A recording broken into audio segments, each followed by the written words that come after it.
Salutare tuturor și bine v-am găsit la un nou episod. Băi, fraților, am cumpărat să facem repede ceva de mâncare. Facem niște paste din astea cu legume și o ciorbă de cartofi cu din astea aripioare. Așa.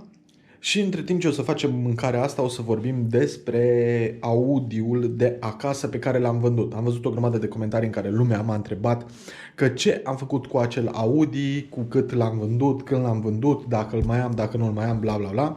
Dacă nu știți despre ce este vorba, găsiți un link în descriere cu videoclipul când am fost să cumpăr acel Audi, cu cât l-am cumpărat. Și astăzi o să vorbim cum l-am vândut și cu cât l-am vândut. Ok, deci în mare parte vreau să fac niște paste din astea cu legume, carne, din ăsta și o ciorbică de cartofi cu legume și cu niște aripioare.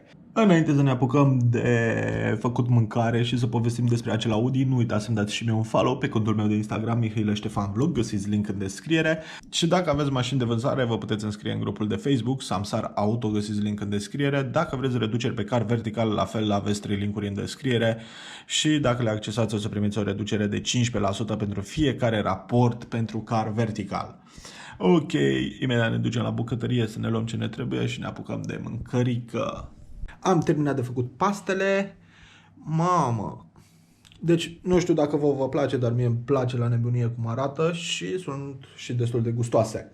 Băi, oameni buni, din păcate nu am mai filmat cu camera, cu GoPro pe la bucătărie, pentru că până să termin mâncarea am băut 2 beri, am terminat mâncarea, am mâncat puțin și așa m-a pălit un somn din ăla și o oboseală în ultimul hal. Nu știu, probabil s-a acumulat oboseala cu alea 2 beri, cu, nu știu, nemâncatul, am băut berile pe stomacul gol și probabil de-aia mi-a fost așa.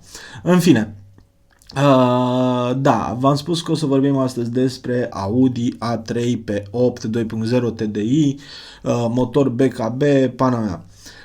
Mașina asta am cumpărat-o acum 4 luni sau 5 luni de zile, înainte să vin în Olanda. O găsisem la un preț foarte bun, adică 2600 de euro, și am zis că merită să o cumpăr, să o vând mai departe. Prețurile la un Audi ca ăsta fiind de 3000 și puțin de euro. Așa că am cumpărat-o.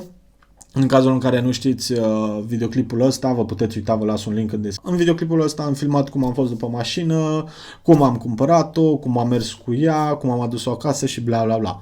După ce am cumpărat mașina asta, după 3 zile, cred că am și plecat în Olanda. Deci asta s-a întâmplat acum 4 luni de zile. Între timp am înmatriculat-o pentru că aveam fiscal și fiscalul ăla nu este valabil mai mult de 3 luni de zile sau o lună de zile, depinde.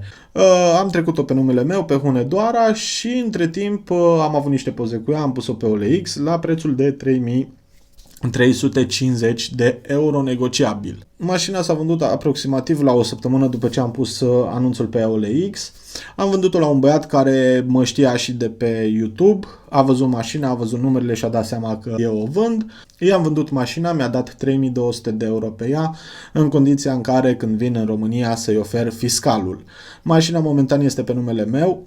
Și i-am zis să nu vină amenzi și din alea, că după aceea, probabil o să o radiez, plătesc amenziile și nu o să mai pun niciodată pe numele lui. Bine, nu are rost să discutăm despre asta pentru că este un băiat de treabă, nu mi-a venit nicio amendă, așa că atunci când mă duc în România am să-i dau fiscalul să treacă pe numele lui, pentru că de la anul va trebui să plătească și impozit și hai să spunem că nu ia amenzi pentru rovinietă sau pentru alte prostii, dar se poate întâmpla să facă un accident sau să intre altcineva în el. El poate să fie chiar nevinovat și să-mi mărească mie asigurarea sau chestii de genul ăsta. Așa că atunci când o să ajung în România, automat am să-i ofer fiscalul. Da, deci Audi l-am cumpărat cu 2600 de euro, hai să mai punem 100 de euro că am fost după mașină, 2700, și l-am vândut cu 3200. Automat am făcut un profit de 500 de euro. Acum acasă mai am ATV-ul și seria 1, acel BMW pe care am spus că vi-l dau dacă până pe data de 30 noiembrie fac 100.000 de abonați, ceea ce nu se prea întâmplă, așa că nu știu ce o să fac cu mașina aia, probabil am să o vând. Dacă e cineva interesat de mașină, să ia legătura cu mine, sau probabil o să facem acel giveaway cu 10 persoane care să doneze 300 de euro, pentru că au fost persoane interesate, probabil mai sunt persoane care vor, adică am primit un mesaj doar de la o persoană sau dacă nu, am să o vând. Însă chestia asta o să vedem pe parcurs. Deci, în mare parte, pentru cei care nu știați, asta s-a întâmplat cu Audi. Nici nu am avut timp să vorbesc, adică nu mi s-a părut că ar fi fost un subiect destul de interesant să fac video despre chestia asta. Dar odată ce mi-ați lăsat atâtea mesaje și atâta lume m-a întrebat ce s-a întâmplat cu Audi, dacă l-am vândut sau nu, am zis să fac acest videoclip, să vă anunț că am vândut mașina. Din păcate, mașina am cumpărat-o astăzi, am mers cu ea câțiva kilometri, am dus-o acasă, am făcut un vlog din ea și după aceea am plecat în Olanda și s-a și vândut. Nici nu am apucat să mă bucur de mașina. În fine, oameni buni, cred că o să opresc episodul ăsta aici. Nu știu dacă mă simt în stare să fac în seara asta un live, dar o să încerc. Nu vă promit, dar încerc. Acum mă pun să editez videoclipul, mă pun să-l urc pe YouTube și cred că o să trag un pui de somn pentru că uitați-vă ce fucking face am. Deci nu mai pot, mi se închid ochii, de viața mea. Și nu-mi vine să-i mai deschid. Și am atât de lucru să editez videoclipul ăsta, de capul meu. În fine, nu uitați să-mi dați și mie un follow pe contul meu de Instagram, Mihail Ștefan Vlog. Mă ajută foarte mult să am acolo mulți urmăritori, pentru că acolo pot să-mi promovez videoclipurile mult mai ușor. De exemplu, pozele pe care le pun la aceste videoclipuri le urc pe Instagram și de acolo mai vine lumea și pe YouTube. Ce mai trebuie să mai faceți? Dacă vreți să vă înscrieți în grupul de Facebook Samsara Auto, unde puteți să publicați anunțuri cu mașini, anunțuri despre mașini, întrebări despre mașini și tot ce vreți voi, țepari care încă vând mașini pe OLX și chestii de genul ăsta. Dacă v-ați cumpărat o mașină sau aveți deja o mașină și vreți să o verificați pe site-ul Car Vertical, aveți în descriere 3 linkuri cu o reducere de 15% pe Car Vertical.